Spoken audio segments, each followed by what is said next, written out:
सुन रहे हैं विविध भारती। आज हम आपको सुनवा रहे हैं राहुल श्रीवास्तव की लिखी गीतों भरी कहानी एक अधूरी प्रेम कथा। वाचक स्वर यूनुस खान। जिंदगी की कुछ कहानियां कभी खत्म होने का नाम ही नहीं लेती और वो पूरी जिंदगी आपके साथ चलती रहती हैं। उन्हीं कुछ कहानियों में से ये एक कहानी मेरी जिंदगी की है जो मैं चाहकर भी भूल नहीं पाया, या कहूं जिंदगी ने कभी भूलने ही नहीं दिया। ये कहानी उस शहर में जन्मी थी जहां मेरा जन्म हुआ था और जहां मैं पला बढ़ा। ये खासियत उस शहर की है जहां पैदा होने पर मुझे बचपन से हर नुक्कड़ पर कहानियां ही मिली। हर इमारत की कहानी, हर कॉफी हाउस और चाय की दुकान की एक कहानी। और लाजमी सी बात ये है कि जहां इतनी कहानियां छितराई पड़ी हों वहां लेखक और कवि न पैदा हो, ये बात असंभव थी। उस शहर की हवा ही कुछ ऐसी है कि कोई चाहकर भी कलम न उठाए ये संभव नहीं है, और कलम उठी है तो कुछ न कुछ लिखेगी। और कलम की इसी ताकत का नतीजा है कि आपको मेरे शहर इलाहाबाद में ऐसा एक युवा नहीं मिलेगा जिसने 15 से 18 साल की उम्र में कुछ लिखना न शुरू कर दिया हो। मैं जानता हूं प्रयागराज उस शहर को नया नाम दिया गया है, पर जब ये कहानी बनी थी तब शहर इलाहाबाद के नाम से ही जाना जाता था। इसलिए मेरे लिए और इस कहानी के लिए इस नाम को साथ रखते हैं। अब वापस आते हैं कलम, युवा, कहानी और कविता पर। युवा मन सबसे पहले कविता लिखता है। कहानी तब लिखता है जब थोड़ा ठहराव आता है जिंदगी में। कविता लिखने के कई कारण हो सकते हैं, जैसे उसे घर की याद आ रही हो, क्योंकि दूर दूर से उस शहर में छात्र छात्राएं पढ़ने के लिए आते हैं। पर यह कारण पर्याप्त नहीं है, क्योंकि उस उम्र में तो घर से दूर नई दुनिया का खुलना एक सुखद अनुभव होता है। पर इस नई दुनिया में सही पोषण मिलता है प्रेम की कोपलों को। सबसे पहले प्रेम या इश्क होता शहर के माहौल से, फिर गंगा नदी और उसके घाटों से। अब आप ही सोचिए कि क्या गंगा नदी के किनारे युवा मन अकेले टहल पाएगा? बस मिल गया कविता लिखने का कारण। अक्सर उस युवा मन को लगता है कि उसे प्यार हो गया है और कविता लिखकर वो आसपास की दुनिया को बता देना चाहता है उसने ये पुण्य का काम कर लिया है।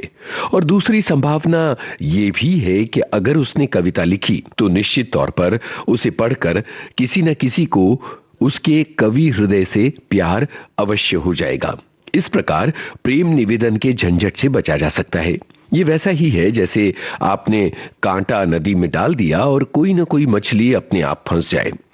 आज के दौर में इतना मुश्किल नहीं है एक लड़के और लड़की का मिलना, पर जिस शहर और जिस दशक की बात मैं कर रहा हूं, उस समय नजरें मिलने से प्रेम पत्र की दूरी बहुत लंबी होती थी, और फिर फोन नंबर पाना और ऐसे समय पर फोन कर पाना कि फोन वही उठाए जिसके लिए आपने फोन किया हो, इत्यादि इत्यादि। वैसे अब लगभग हर स्कूल में लड़के लड़कियां साथ में पढ़ते हैं, पर उस जमाने में जिस समय की बात मैं कर रहा हूं, एक खास वर्ग के लोग ही ये सपना देख सकते थे। ये वही वर्ग था जो माइकल जैक्सन के गीतों को गाते समय उसके शब्दों को बुदबुदाने की हिम्मत रखता था। वरना हम सब जिस स्कूल में पढ़े थे वहां समीर के लिखे गाने ही जबान पर चढ़ जाते थे।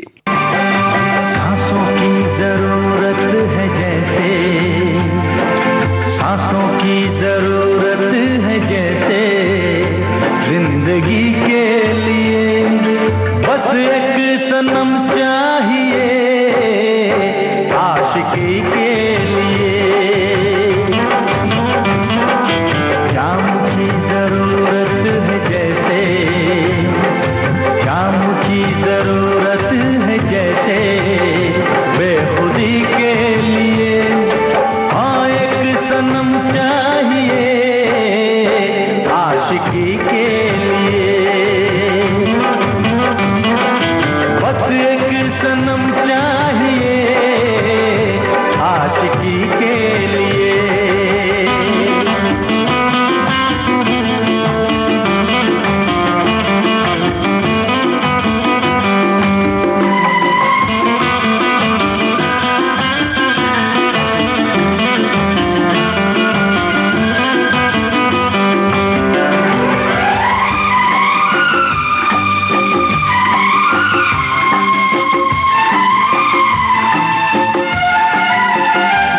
के हाथों में सबकी तकदीरें हैं,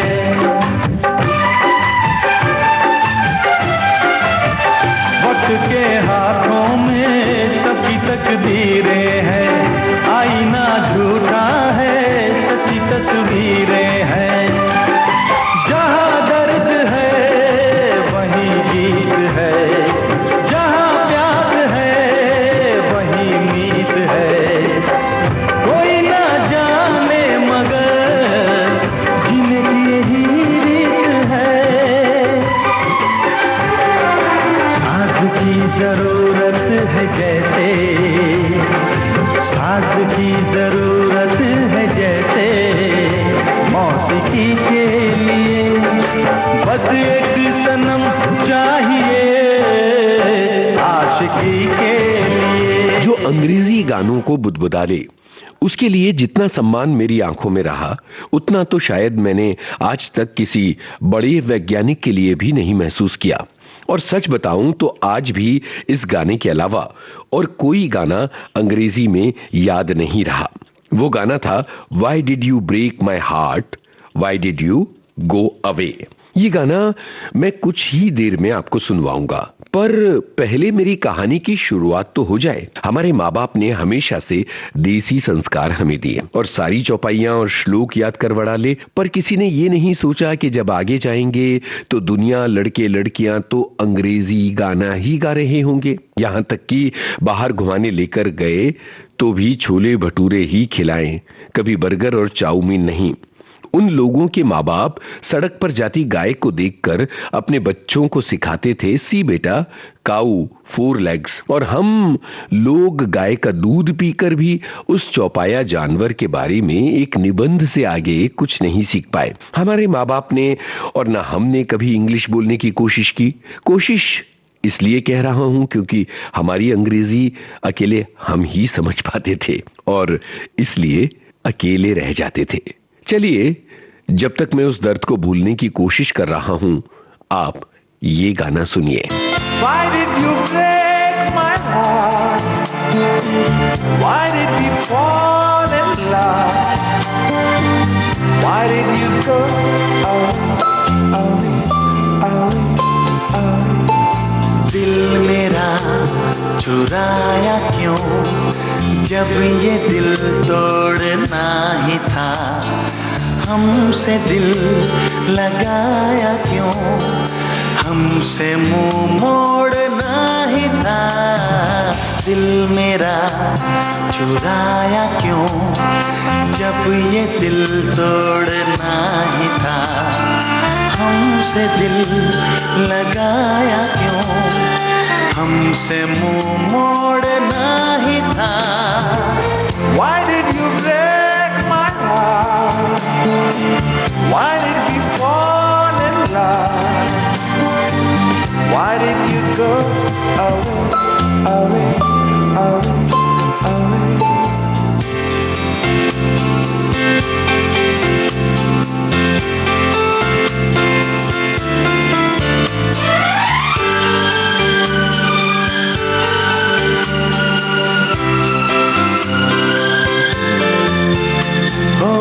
दिल को धड़कना तूने सिखाया, दिल को तड़पना तूने सिखाया। आंखों में आंसू छुपे थे कहीं, इनको छलकना तूने सिखाया।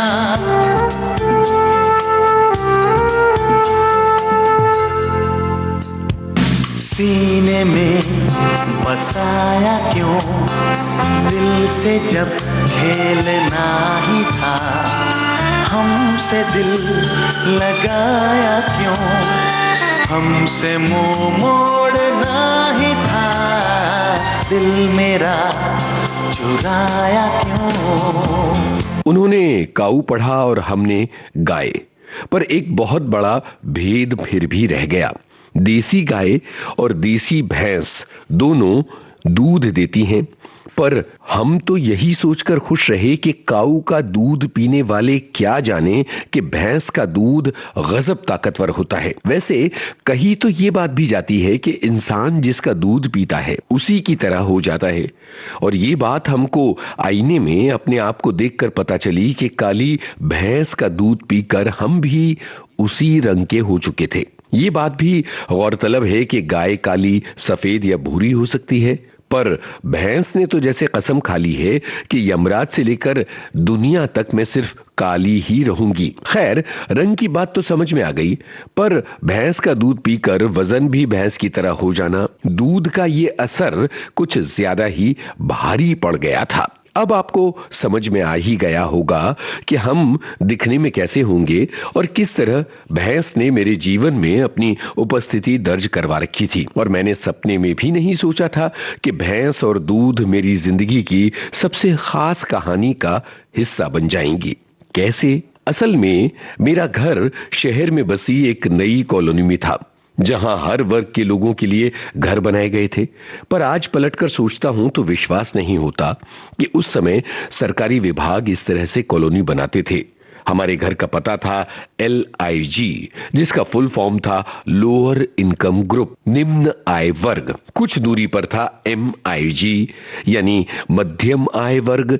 इसी प्रकार HIG यानी उच्च आय वर्ग, मतलब आपकी औकात आपके माथे पर नहीं, आपके मकान पर लिख दी गई थी। आप चाहकर भी अपनी इस पहचान को मिटा नहीं सकते थे और आज तक वो मिटी भी नहीं। प्लेटो जैसे दार्शनिक ने कभी कहा था कि एक क्लास लोगों को एक क्लास के लोगों के साथ ही संबंध स्थापित करना चाहिए और B क्लास के लोगों के साथ नहीं। उसी तरह इलाहाबाद विकास प्राधिकरण ने ऐसे घर बनवाकर औकात की रेखा सफाई से खींच दी थी कि कहीं LIG वाले लड़के ने यदि HIG वाली लड़की से प्यार कर लिया तो लड़की के माँ बाप क्या बोलेंगे?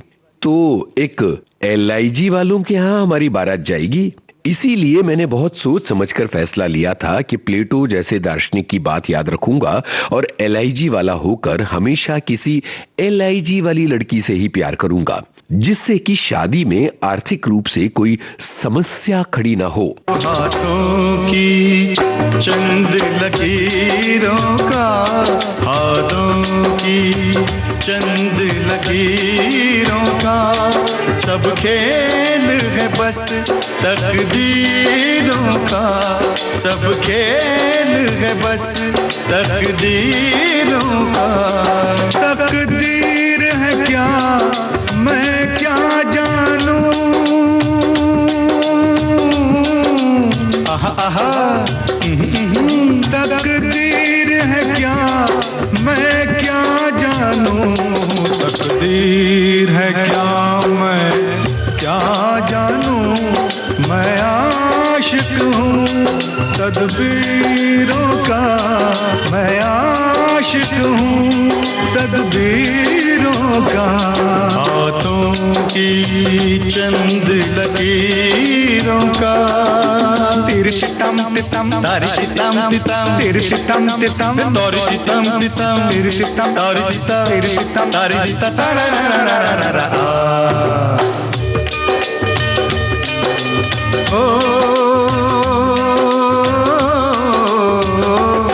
अपनी तकदीर से कौन लड़े, पनघट पे प्यासे लोग खड़े। अपनी तकदीर से कौन लड़े, पनघट पे प्यासे लोग खड़े। ओ मुझको करने हैं काम बड़े, ओ यारा काम बड़े, ओ लाले काम बड़े।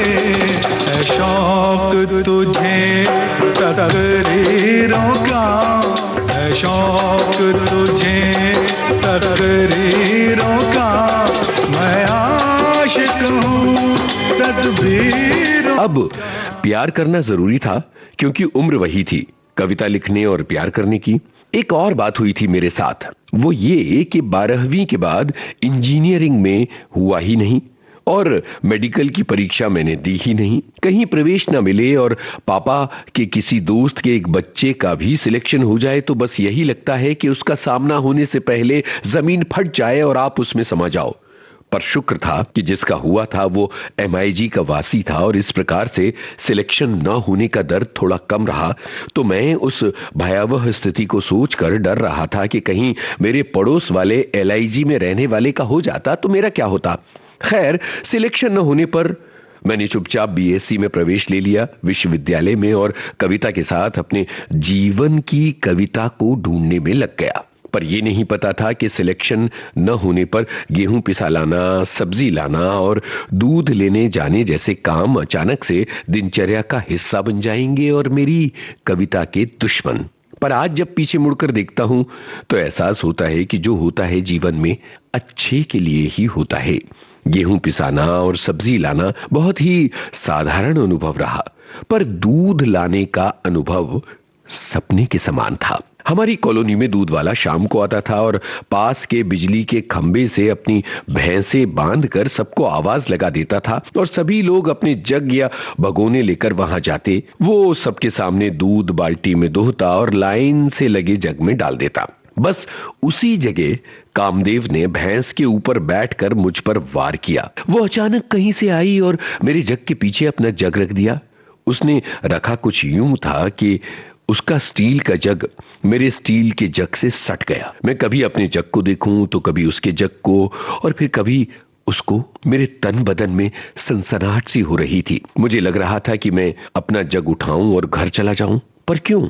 मैंने थोड़ी ही रखा था जग इतना सटाकर। और अगर बिना दूध के घर चला गया तो मम्मी पक्का मारेंगी, क्योंकि थोड़ी देर बाद दूध वाला पानी मिलाकर दूध देने घर आ जाएगा और जब मम्मी दूध में पानी की शिकायत करेंगी तो बड़े भोलेपन से बोल देगा, अरे नहीं भाभी जी, कहाँ है पानी, एक बार पानी दिखा दीजिए तो जाने। मम्मी चुप रह जाएंगी, पर उनकी अपनी औलाद द्वारा किए गए इस पाप को माफ नहीं करेंगी। इसलिए मैं वहीं जमा रहा और कभी जग तो कभी उनको देखता रहा। दुबली पतली सांवली सी लड़की, आंखें बड़ी बड़ी, और जैसे ही उसने दूध वाले से बोला, भैया आज आधा लीटर एक्स्ट्रा दे दीजिएगा, मम्मी ने बोला है। आवाज कहीं से भी एक लड़की की मधुर आवाज नहीं थी, उसमें एक भारीपन था और उस काया के साथ आवाज का भारीपन। मुझे गुरुत्वाकर्षण का बल इतना ज्यादा लगा कि मैं अपने पैर नहीं हिला पाया। बाकी सभी लोग दूध लेकर चले गए और मैं वहीं जमा रह गया, मैं और मेरा जग और भैंसी। मुझे उस दिन एहसास हुआ कि प्यार आपको कहीं भी मिल सकता है। अगले दिन से शुरुआत हुई ये पता करने की कि वो कौन थी वो जो अचानक अंधेरे में आई, दूध लिया और चली गई।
मैंने इस बात का खास ध्यान रखा कि किसी को खबर ना हो कि मैं उनके बारे में पता कर रहा हूं, पर सभी दोस्तों को खंगाल लिया। ऐसे मौकों पर मैंने ध्यान दिया है कि LIG, MIG और HIG की दीवारें टूट जाती हैं और सभी एक दूसरे की पूरी मदद करते हैं।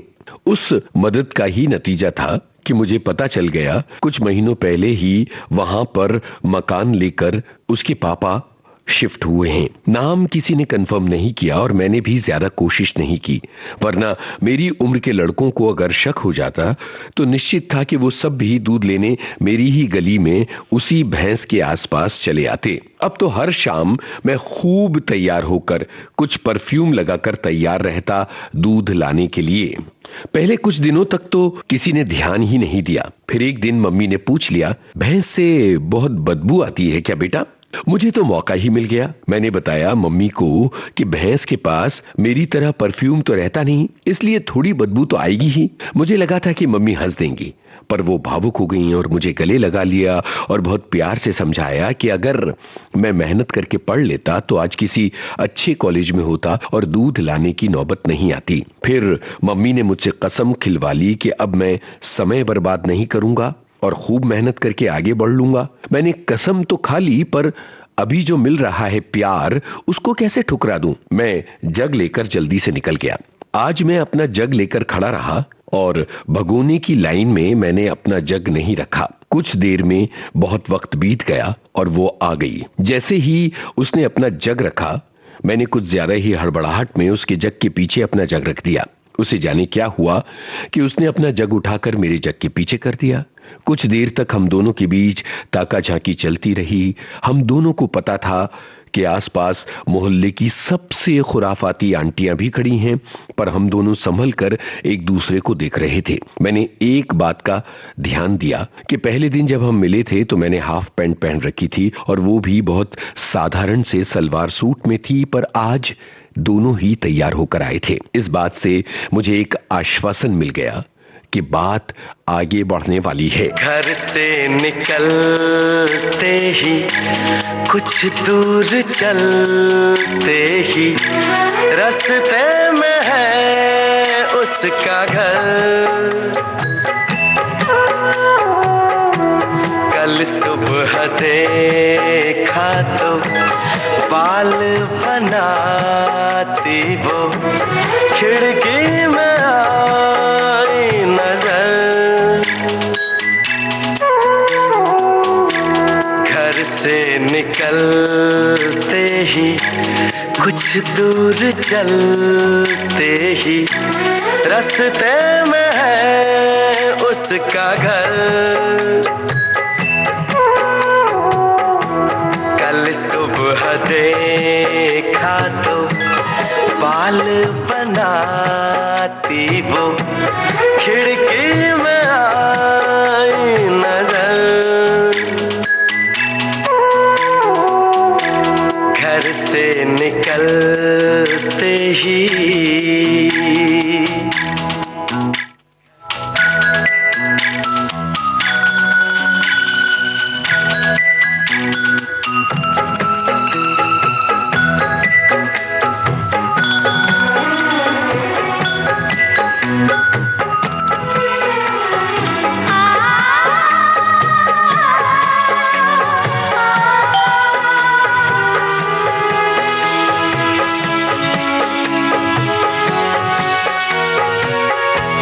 मासूम चेहरा नीची निगाहें भोली सी लड़की भोली अदाएं।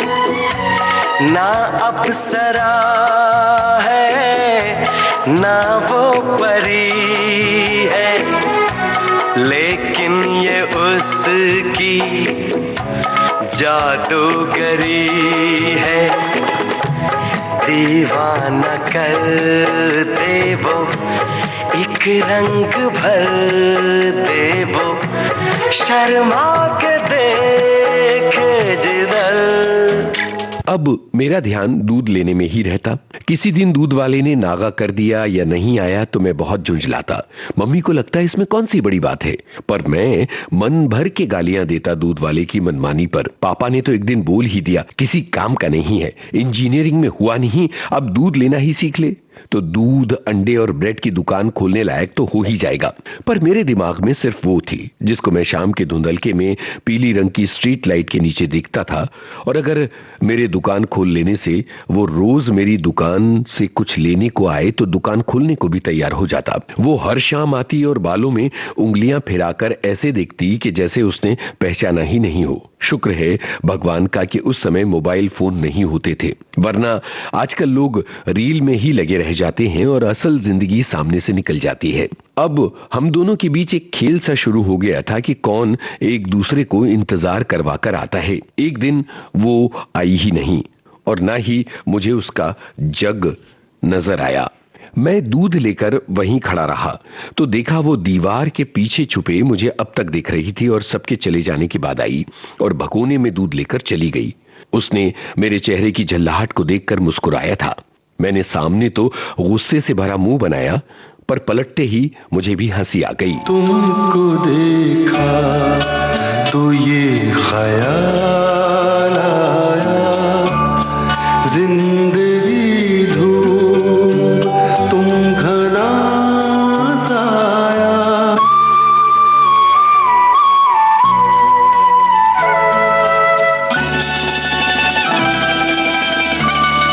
तुमको देखा तो ये ख्याल आया, तुमको देखा तो ये ख्याल आया, जिंदगी धूप तुम घना साया। तुमको देखा तो ये ख्याल आया।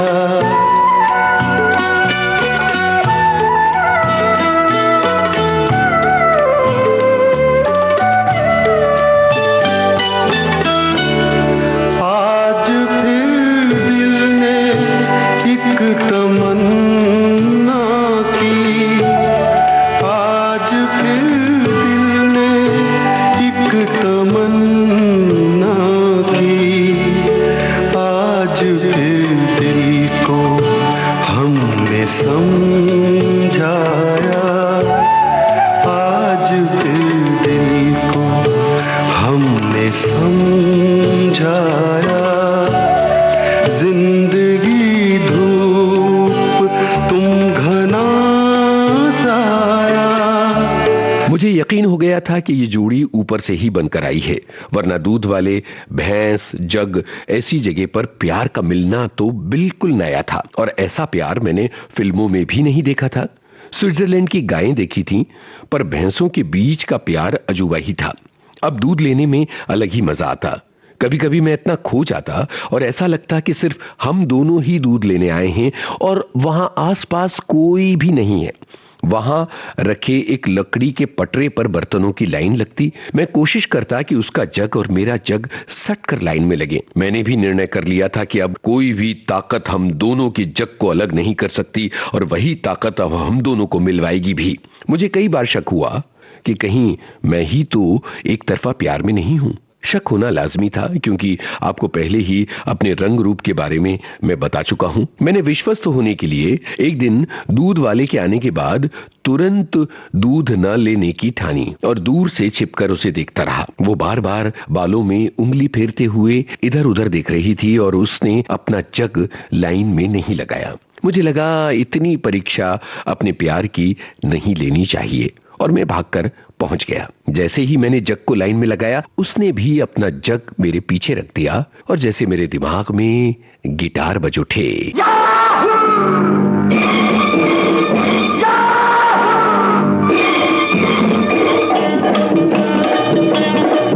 चाहे कोई मुझे जंगली कहे, कहने दो जी कहता रहे, हम प्यार के तूफानों में घिरे हैं, हम क्या करें। चाहे कोई मुझे जंगली कहे, कहने दो जी कहता रहे,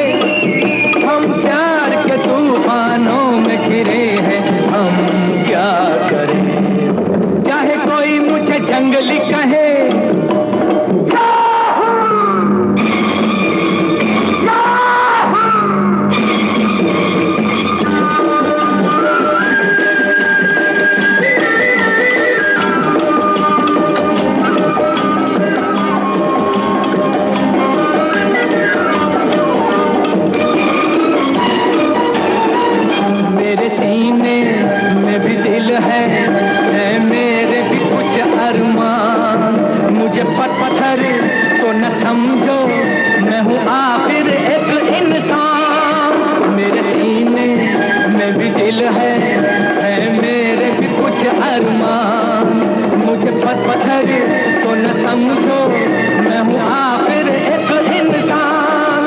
राह मेरी वही जिस पे दुनिया चली, राह मेरी वही जिस पे दुनिया चली। चाहे कोई मुझे जंगली कहे, कहने दो जी कहता रहे, हम प्यार के तूफानों में घिरे हैं, हम क्या करें। अब असली चुनौती थी उस तक अपनी बात पहुंचाने की, पर मोबाइल तो थे नहीं और लैंडलाइन का नंबर पाने का कोई रास्ता भी नहीं था। पर असली प्यार के लिए भगवान कोई न कोई रास्ता निकाल ही देता है। पता चला कि उसके पापा बिजली विभाग में काम करते थे। मैंने अपने पापा से एक दिन जाकर बोला कि आपको पता है कि नहीं, वाजपेयी अंकल बिजली विभाग में हैं। मेरे पापा ने अखबार पढ़ते हुए बस इतना बोला, क्यों, तुमको नौकरी दे रहे हैं क्या? मतलब साफ था, किसी काम पर लग जाओ वरना पापा जीने नहीं देंगे। पर प्यार किया तो ये सब झेलना ही पड़ेगा। मैंने फिर विस्तार से समझाया, पापा आप हर महीने बिजली का बिल जमा करने के लिए बिजली विभाग के ऑफिस जाते हैं, लाइन में लगते हैं और आपका समय भी खराब होता है। आप सोच रहे होंगे कि इंटरनेट पर क्यों नहीं किया पे। जिस समय की कहानी मैं सुना रहा हूं, उस समय हर विभाग के दफ्तर में जाकर लाइन लगाकर बिल भरना पड़ता था। मेरे पापा जैसे तैयार ही बैठे थे। ठीक कह रहे हो तुम, वैसे तुम दिन भर घर पर ही तो रहते हो, अगली बार से मैं क्यों जाऊंगा, तुम चले जाना बिल भरने। मैं आज भी सोचता हूं तो हंसी आ जाती है कि मेरे पापा सच में मेरे बाप थे।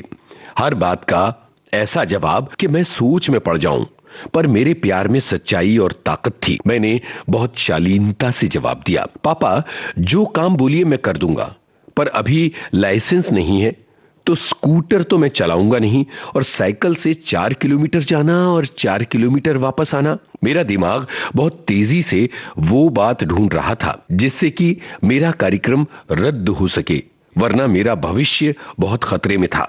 साइकिल से जाऊंगा तो जलजीरा या शिकंजी पीऊंगा।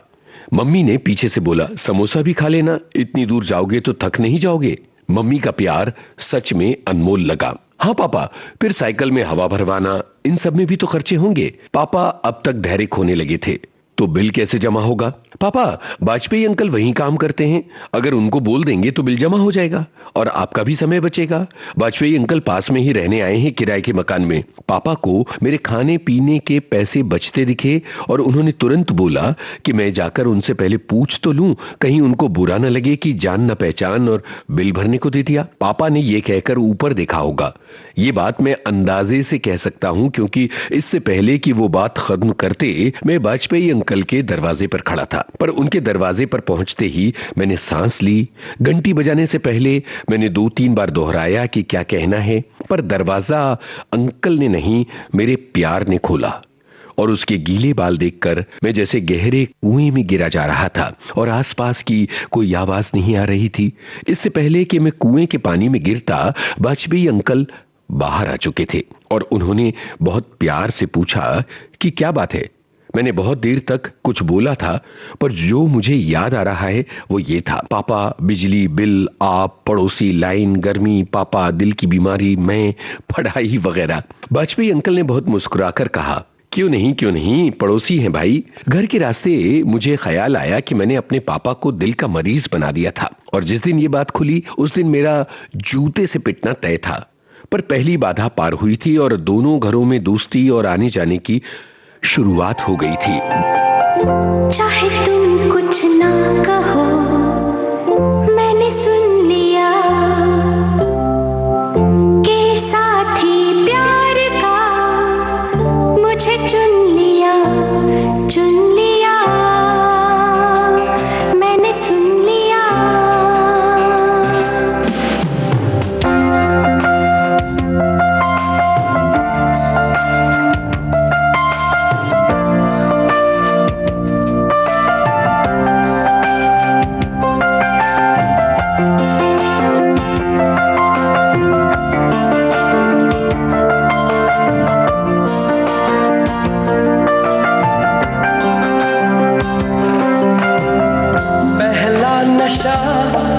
पहला खुमार, नया प्यार है, नया इंतजार, कर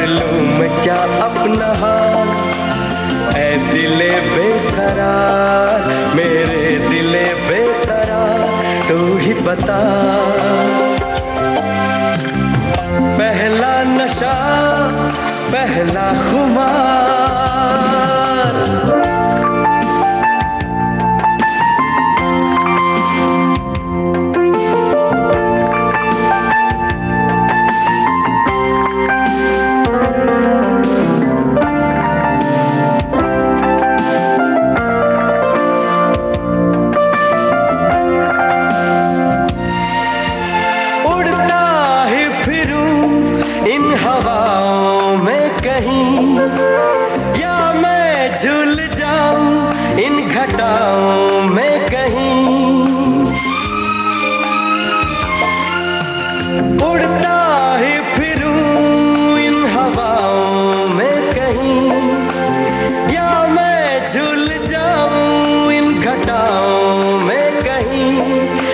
कर दूं आसमान ज़मीन, कहो यारो क्या करूं क्या नहीं।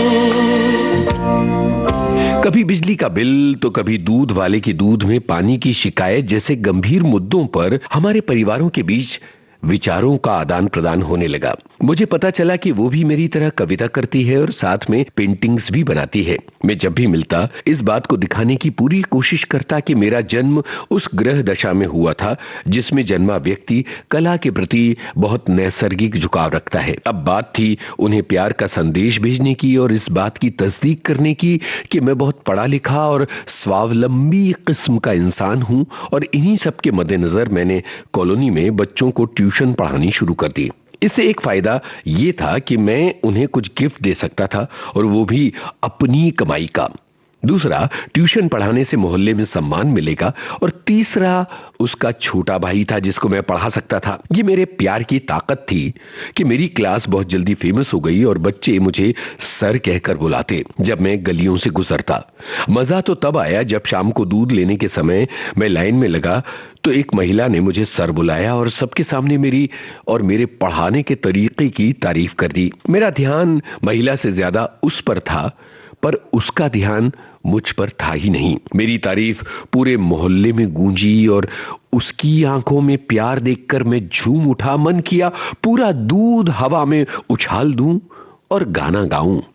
ये दिल दीवाना दीवाना है, ये दिल दीवाने ने मुझको भी कर डाला दीवाना। मैंने उसके शहर को छोड़ा, उसकी गली में दिल को तोड़ा, फिर भी सीने में धड़कता है ये दिल। मैंने दिल से उसे निकाला, जो ना करना था कर डाला, फिर भी याद उसी को करता है ये दिल। ये दिल दीवाना दीवाना है, ये दिल।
मुझको गिला भी है क्या इस दिल लगी के सिवा, दिल ने किया भी है क्या। आशिक है ये चोर नहीं है, मैं क्या करूं, दिल पे मेरा जोर नहीं है, मैं क्या करूं। आशिक है ये चोर नहीं है, मैं क्या करूं, दिल पे मेरा जोर नहीं है, मैं क्या करूं। ये दिल दीवाना दीवाना दीवाना है ये दिल। जैसे ही उसके भाई ने ट्यूशन ज्वाइन की, मेरे और उसके बीच प्रेम पत्रों का आदान प्रदान उसके भाई की नोटबुक के माध्यम से होने लगा। पर दिल इतने से कब मानने वाला था? उसके पास जाना, उससे मिल पाना और उसकी उंगलियों को छू पाना अभी भी एक सपना था। उस समय अगर मिलने का सोचे भी तो संभव नहीं था। एक लड़का और एक लड़की कहीं अकेले दिख गए तो पूरे शहर में खबर ऐसे फैलेगी जैसे कोरोना। और इस कोरोना में मेरी मौत निश्चित थी, क्योंकि पिटेगा तो लड़का ही। ये सब जानकर मैंने एक नई तरकीब निकाली। बिजली का बिल और पैसे देने का बहाना महीने में सिर्फ एक बार आता, इसलिए अब मैंने एक बार में पूरे पैसे देने बंद कर दिए। कभी भूल जाने का बहाना करके या कभी सिर्फ बिल दे आता और पैसे बाद में देने जाता। इस प्रकार मौके ज्यादा मिलते और इसी बहाने हम दोनों की उंगलियां आपस में टकरा जाती। उफ, मैं बता नहीं सकता क्या हासिल होता था उस छू भर लेने से, पर उससे ज्यादा आज तक कुछ हासिल हुआ नहीं है। उस पल को वापस जीने के लिए मैं आज तक का सब कमाया भी वापस कर सकता हूं। मैं जान सकता हूं कि जिंदगी रिवाइंड नहीं की जा सकती। अब तो पढ़ाई लिखाई का वो सिलसिला चल पड़ा कि कभी अगर उसके भाई की तबीयत भी खराब हो जाती तो मैं घर जाकर उसे पढ़ाता। वाजपेयी अंकल बहुत प्रभावित हुए और उन्होंने मेरी ट्यूशन फीस बढ़ा दी। मैंने एक बार तो सोचा कि मना कर दूं, फिर लगा अपने होने वाले दामाद को ही तो दे रहे हैं, घर में ही रहेगा पैसा, तो ना क्यों बोलना। मेरे मन में अक्सर आता कि वाजपेयी अंकल के सामने एक दिन गाना गाकर बोल दूं अपनी बात। ले जाएंगे दिल वाले दुल्हनिया ले जाएंगे।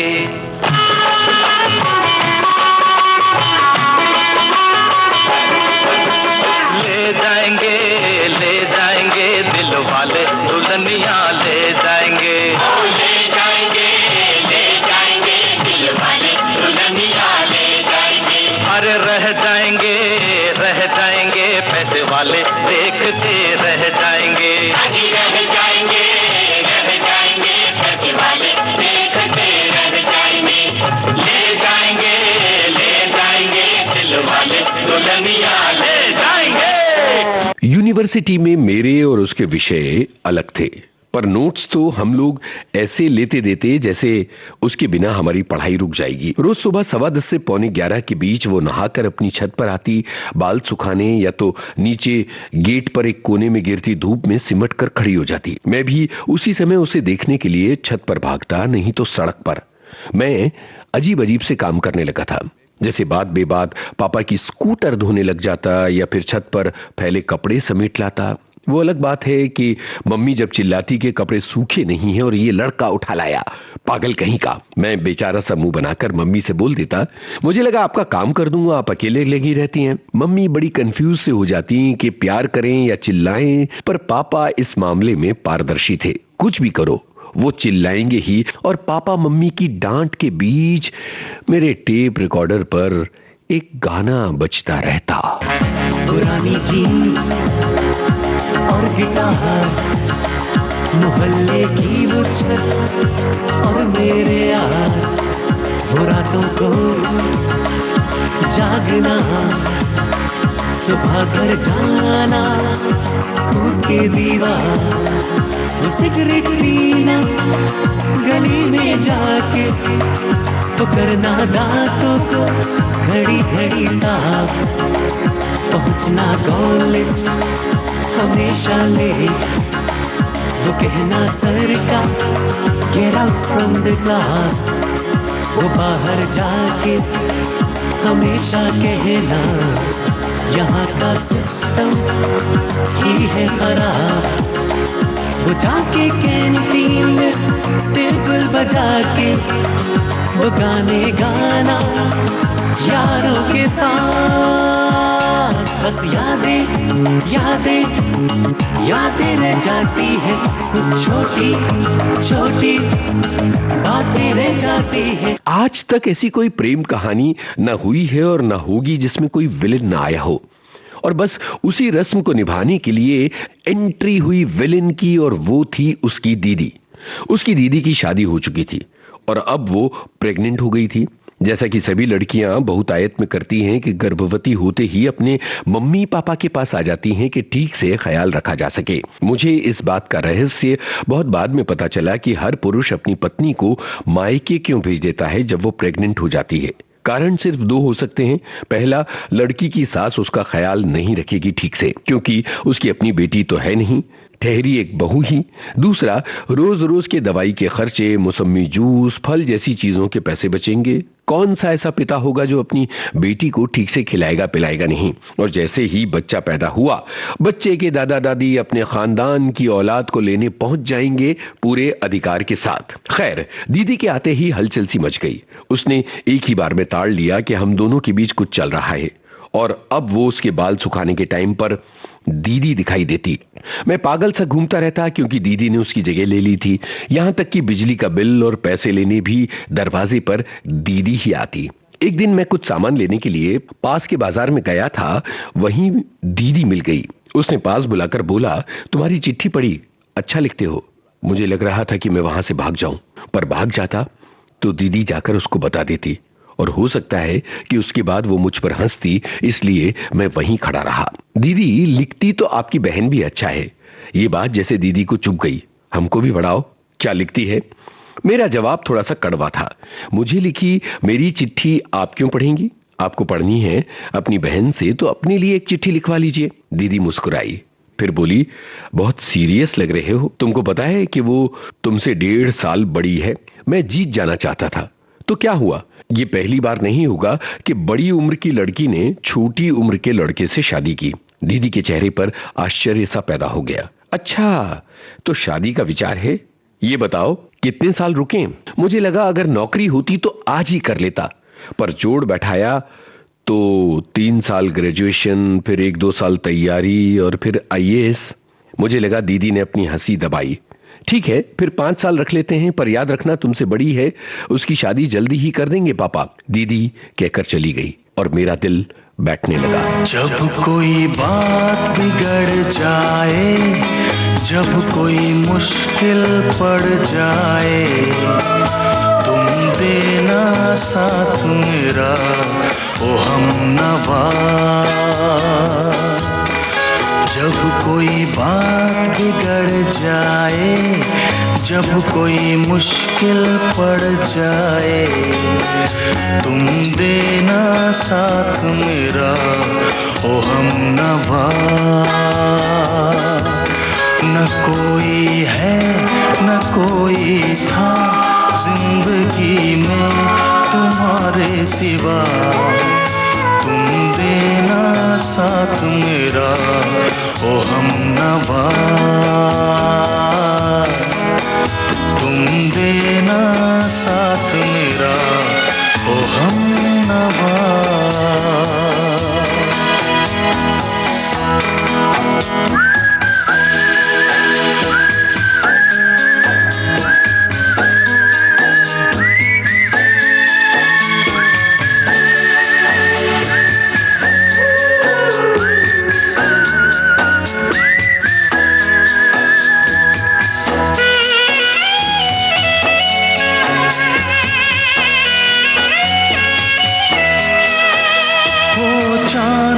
जब तक रात देता है हर कोई साथ, तुम मगर अंधेरों में ना छोड़ना मेरा हाथ।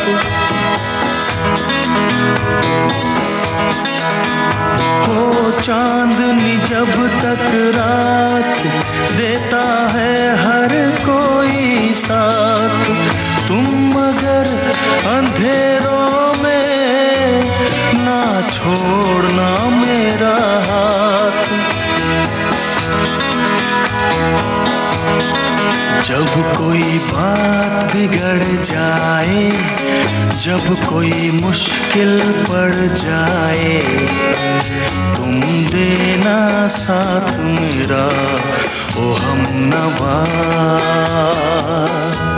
न कोई है न कोई था जिंदगी में तुम्हारे सिवा, तुम देना साथ मेरा, हमनवा।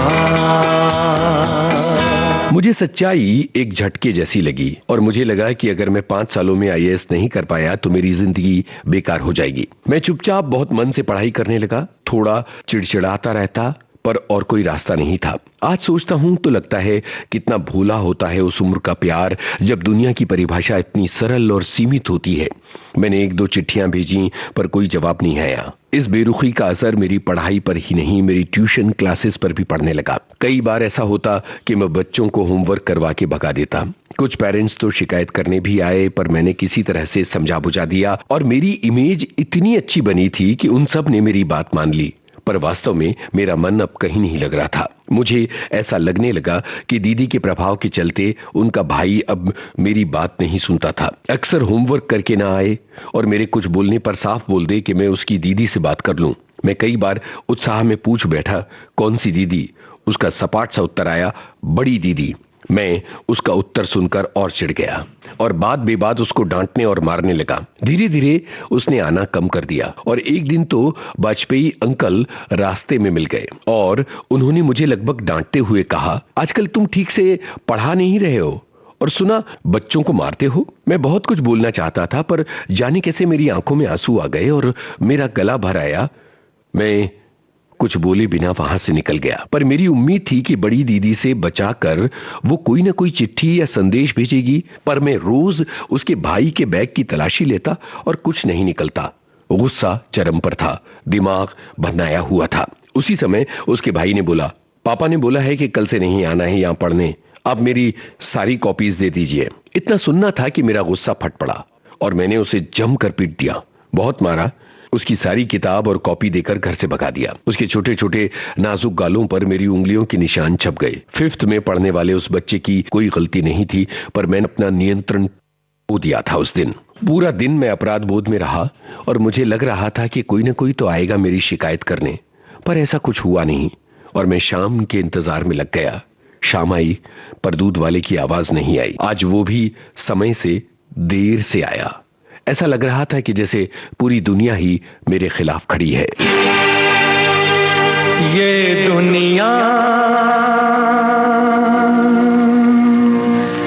ये महफिल मेरे काम की नहीं, मेरे काम की नहीं। ये दुनिया,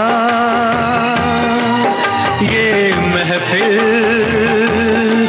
मेरे काम की नहीं, मेरे काम की नहीं। ये दुनिया, ये महफिल मेरे काम की नहीं, मेरे काम की नहीं। ये दुनिया, ये महफिल मेरे काम की नहीं, मेरे काम की नहीं। किसको सुनाऊं हाल दिल में, बुझता हुआ चराग हूँ अपने मज़ारा। ऐ काश भूल जाऊं मगर नहीं।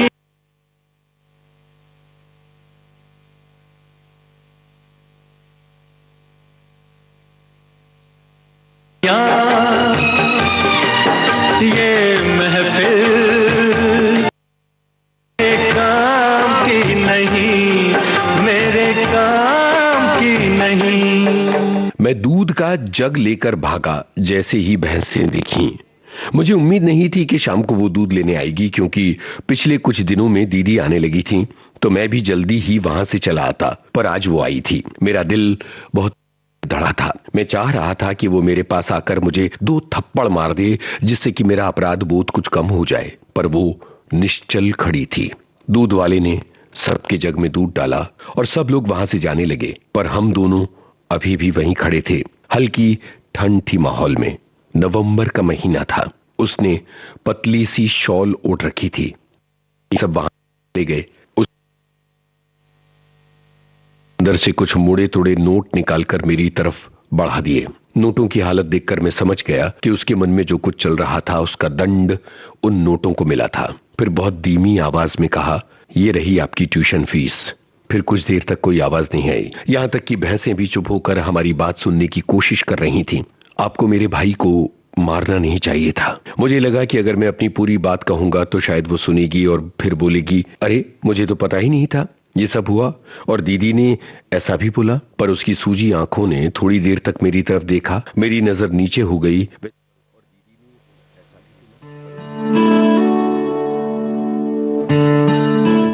वैसे ये सब कहने का कोई मतलब नहीं है, फिर भी सुन लो। हम लोग यहाँ किराए के एक मकान में शिफ्ट हुए हैं, अपना खुद का घर छोड़कर, क्योंकि मम्मी सदमे से बाहर नहीं निकल पा रही थी। ये हमारा सबसे छोटा भाई है। हमारा सबसे बड़ा भाई स्विमिंग पूल में डूबकर मर गया था।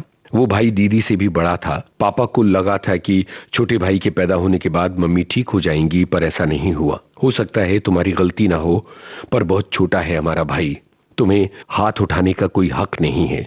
आज भी मम्मी पापा को माफ नहीं कर पाई हैं। उसने मेरी चिट्ठियां लौटाई और आंखों में आंसू लिए वो चली गई। पर मैं जानता था कि उसकी जगह हमेशा खाली रहेगी। मैं रोज यही सोचता था कि कैसे क्या बोलूं, पर अब लगता है किसी भी बात की जरूरत अब रह नहीं गई थी। हर प्रेम कहानी का अंत सुखद हो, इस बात की गारंटी कोई नहीं दे सकता।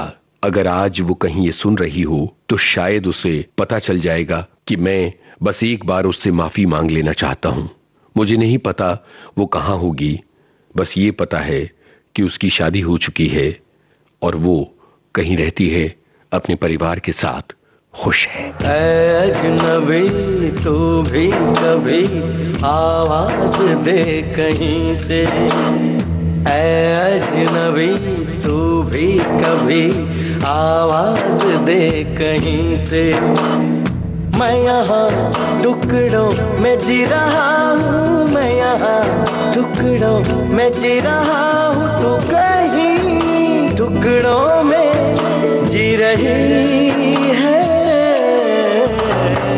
अजनबी तू भी कभी आवाज दे कहीं से, अजनबी तू भी कभी आवाज दे कहीं से।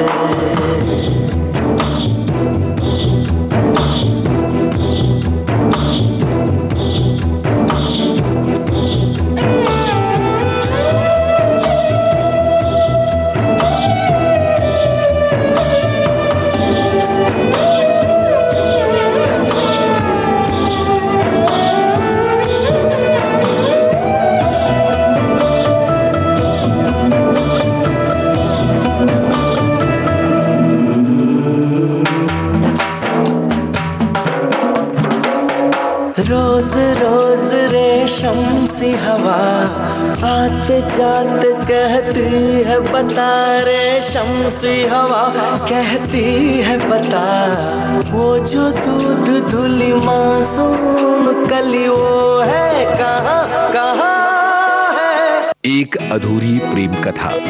ये थी राहुल श्रीवास्तव की लिखी गीतों भरी कहानी। वाचक स्वर यूनुस खान, संपादन काजल भदरगे, प्रस्तुति जुबैर खान।